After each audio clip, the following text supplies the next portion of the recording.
Good morning to everybody. This is Dr. T. Ramesh Babu, working as Assistant Professor on a ad hoc basis in the Department of Humanities and Social Sciences, JNTVA College of Engineering, Pulivendula. Welcome to Audio Story and Poetry Carnival.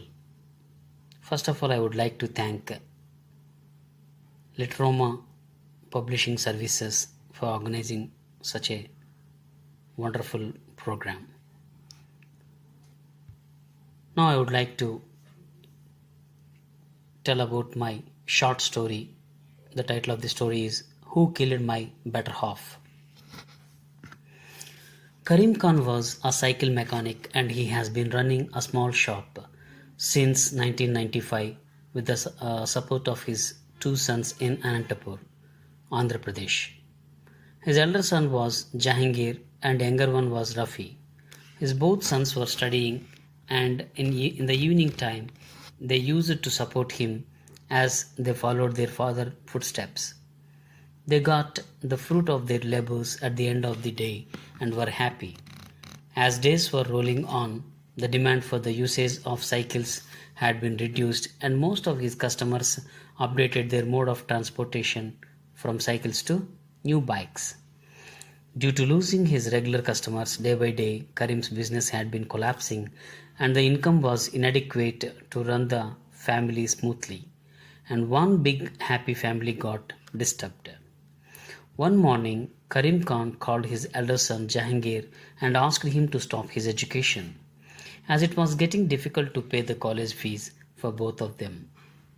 Jahangir thought for a while and he was aware of his family conditions, so he obeyed to his father's words,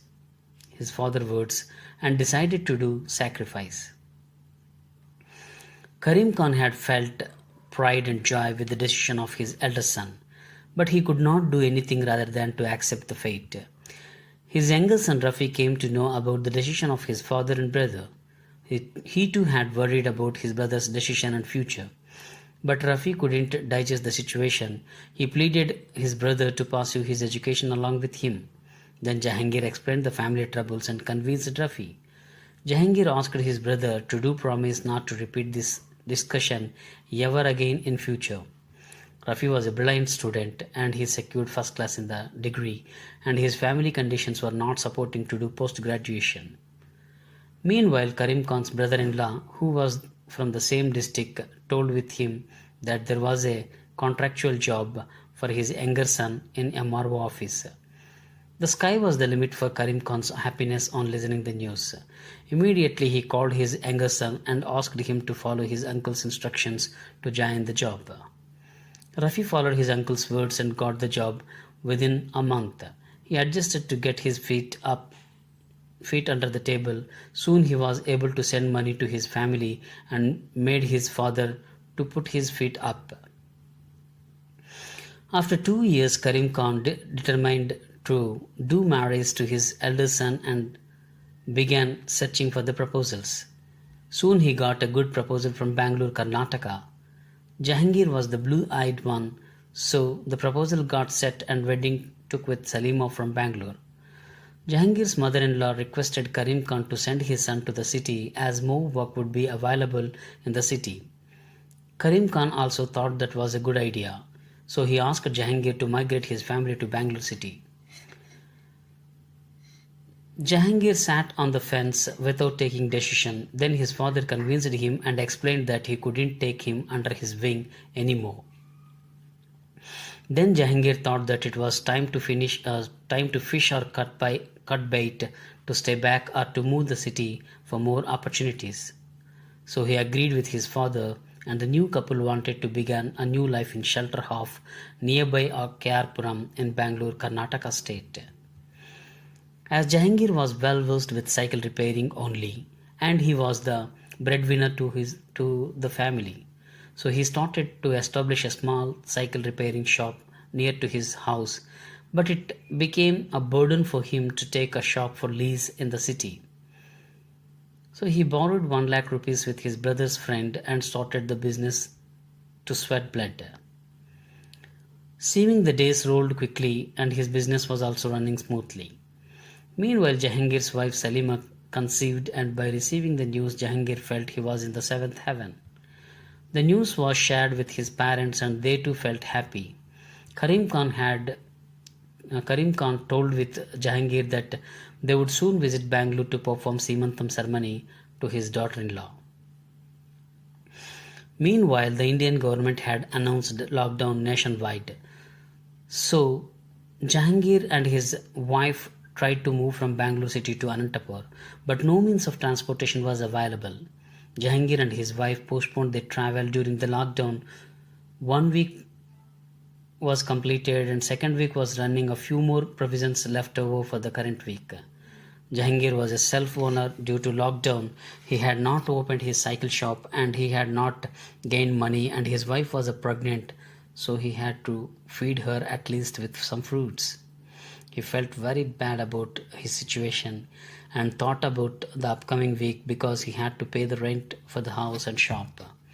Now at present, 1060 rupees left over with him to manage house and for purchasing provisions needed for urgency in the situation. Jahangir took out provisions list from his left pocket and looked at it for a while and reached the provision shop. He filtered the list and ordered for 5 kilograms of rice, 1 kilogram tur dal, 1 salt packet and 1 liter oil packet. The total bill was 460 rupees. Then he moved on to the fruit vendor and ordered for 1 dozen banana and 1 kilogram of oranges. It costed 146 rupees. The remaining amount left over with Jahangir was 460 rupees. He wanted to be hurried to reach the house and his wife was waiting for him because she might be feeling hungry. So as soon as he stepped in, she took the provisions and started cooking immediately. They had their lunch and started discussion about future and how they had to spend the coming days with leftover money. So Jahangir informed the situation to his father, Karim Khan. Karim Khan asked them to come back to home. Jahangir and his wife decided to sink or swim to go Anantapur the following morning. Once again, the Indian government extended the lockdown and strictly implemented the orders, and Karnataka government was not allowing people to in and out of the city. Jahangir couldn't get outside. The situation was very serious. They had to postpone their travel again. They adjusted with the leftover money and finally 60 rupees with him. There was no solution to stay back there in the city, or they could not go to their hometown because money was not enough to reach the destination. Then the situation of Jahangir was between devil and deep sea. What to do? He questioned himself and asked his wife too. After a long brainstorming session, he decided to go on foot. But how about his wife? She told that she was ready to walk. But you are pregnant, Jahangir said. Salima said, Allah is there. He will help us. Let us start today, she said. Jahangir calculated as it was country mile between Bangalore to Anantapur. It was nearly 240 kilometers. Jahangir wanted to jump the gun and raised the luggage on head and started walking slowly along with his pregnant wife. By the evening, they reached the Yelahanka and Salima was getting thirsty and overwrought, so Jahangir bought water packets for her to quench her thirst. Meanwhile, a few more migrant workers joined with them and started walking, as it was getting night and others are moving fast, but Salima being pregnant, she couldn't move fast. So Jahangir said with Salima that it could be better to stay for that night in nearby village. They reached the nearby village, but the village people wouldn't allow them to enter. So they took rest on the roadside by drinking water packets as if it was their dinner for that night. Next day, early morning, they began walking and walking. By afternoon, they reached Chikbalapur. Jahangir bought 4 bananas and gave for his wife, but she took 2 and asked Jahangir to eat remaining. After 1 hour rest, started walking slowly as it was midsummer, The sun was very hot and Salima got swooned due to heat. Jahangir lifted her on his arms and moved slowly, lack of energy due to dog days of summer. By the evening they reached Baghepalli highway. Then they couldn't step more because both got tired and wanted to take rest. As it was near to Andhra Pradesh border, just 20 kilometers away, so Jahangir wanted to move with full throttle. Slowly he lifted his wife and moved. Finally, by the night, they entered the Andhra border and reached the Kodikonda checkpost. There on roadside, they were taking rest by looking at the situation. An old lady offered a cot for Salima and asked them to take rest for that night. As she was alone, she had finished her dinner and very little quantity of food left over, so she asked Salima to eat because she was pregnant. Jahangir also pleaded her to eat, not for her, at least for the baby inside. So she ate and went to bed. The following day morning, they thanked the old lady for the help and started their journey. As there was inadequate food, so there was no energy left with both of them. That day, the sun was too strong and Salima was unable to move and getting thirsty and couldn't walk. But slowly Jahangir dragging her and moved on forcibly. As it was afternoon, it was very hot and due to excess of heat, she was bleeding and blood running on her legs. She was screaming by looking at blood. Jahangir was shocked and got confused what to do there on the deserted road.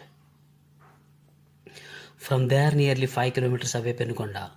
So he lifted his wife and moved quickly. As his legs were trembling and he was running in a zigzag way and moving on, he got tired. Suddenly, she was not making any sound. So he stopped and shouted, Ji Salima! Ji Salima! Look at me! Look at me! But there was no sound. Salima had died due to heavy blood loss. Jahangir had got trepidation and fear. Suddenly he started shouting at God. Why he had done like that for that poor guy? Meanwhile, passers-by had seen the situation and made a call to ambulance and arrangements to take the body to the hometown. If somebody had arranged something to travel a little earlier, Salima could be alive. But she was no more. Due to Corona lockdown, a beautiful life of his wife and a new life without seeing the world were ended. Jahangir's life had been devastated by losing his pregnant wife.